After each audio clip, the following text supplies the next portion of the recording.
السلام علیکم۔ جادوگر کی پہچان کے لیے 5 ضروری باتیں۔ اگر کوئی شخص آپ سے آپ کا اور آپ کی والدہ کا نام پوچھے تو سمجھ جائیں کچھ گڑبڑ ہے، کیونکہ شیطانی دنیا میں انسان کو اس کی والدہ کے نام سے جانا جاتا ہے۔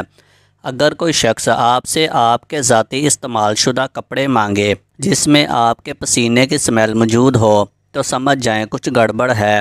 اگر کوئی شخص آپ کو کہے کہ کالے رنگ کے بکرے کا صدقہ دیں یا کالی دال کو اپنی چھت پر بکھیر دیں تو ایسا بھی مت کیجیے گا، کیونکہ یہ بھی کالے جادو کا حصہ ہے۔ جادوگر کالے بکرے کی ہڈیوں کا استعمال کثرت سے کرتے ہیں۔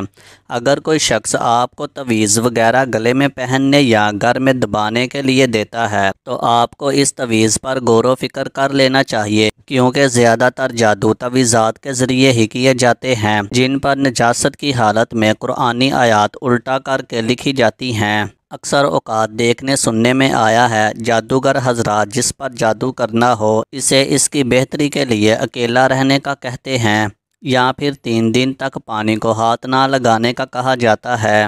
اللہ تعالی ہم سب کو جادو ٹونے اور شیطانی اعمال سے محفوظ فرمائے۔ ویڈیو اچھی لگی ہو تو ویڈیو کو لائک کریں، شیئر کریں اور مزید اس طرح کی اچھی ویڈیو دیکھنے کے لیے میرے چینل کو سبسکرائب کریں۔